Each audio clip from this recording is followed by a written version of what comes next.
Her name is Cheyenne Jenkins. For months, she stood by her fiancé, Aaron Hernandez, testifying on his behalf, answering tough questions about a gun in the junk drawer at home. Is this similar or dissimilar to what you observed? Shape, yes.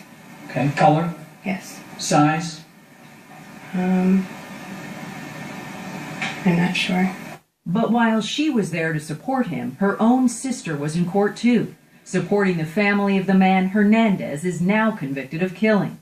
Odin Lloyd was dating Shanae Jenkins. She told the court about that horrible phone call from police. And what did you learn?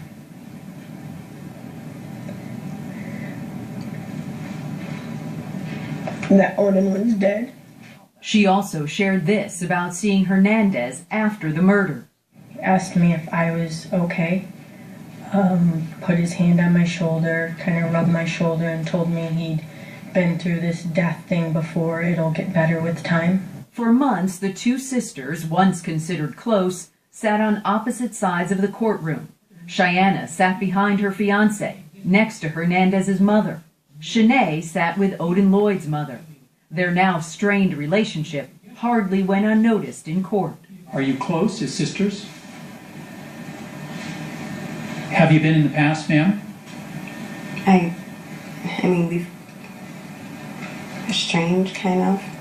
Cheyenne and Shanae Jenkins grew up in Bristol, Connecticut. They went to Bristol Central High School, where Aaron Hernandez was the star of the school's football team.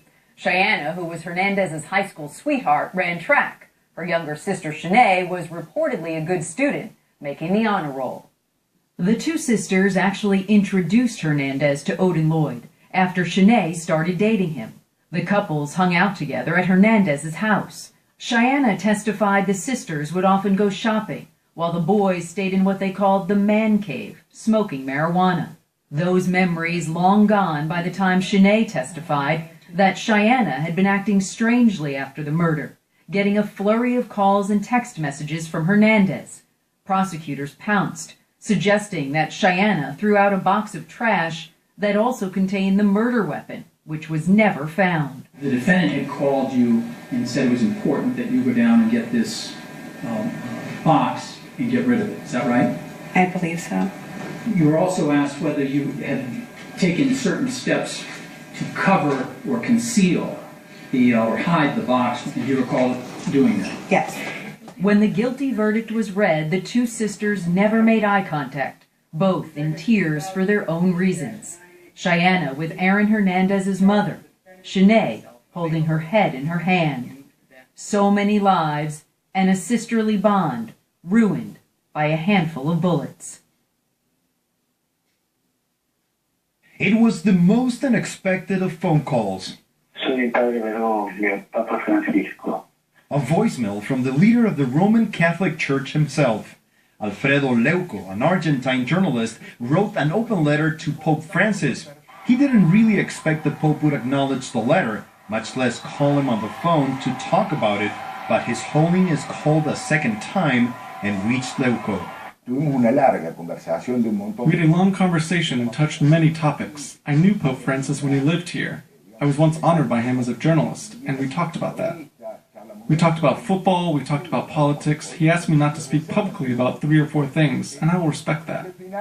The journalist is a critic of Argentine President Cristina Fernández de Kirchner and wanted to ask the pontiff not to meet with her for a 5th time. This government has been the most corrupt in the history of Argentina. You speak about helping the poor, but this government doesn't even measure poverty anymore. You promote meetings and dialogue, and this government has promoted hatred, the letter says. The government of Argentina had no comment about the accusations in the letter. Leuco did not disclose if the Pope agrees with the letter, but says Francis praised him for his moral integrity.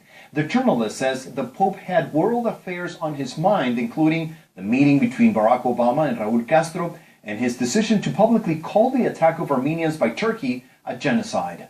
I wanted to tell him everything very quickly so that I didn't take too much of his time, and he told me, no, take it easy, we'll speak calmly. A deep peace took over me, and I also felt very moved. The Vatican did not confirm or deny the phone call. A spokesman told CNN they don't disclose details of the Pope's personal communications. In Argentina, Leuco has been both praised for the letter and vilified for addressing national politics with the pontiff. Es mi máximo logro periodístico. Leuco is brushing criticism aside, simply saying that getting a phone call from the Pope is the biggest accomplishment of his journalistic career. Rafael Romo, CNN. UT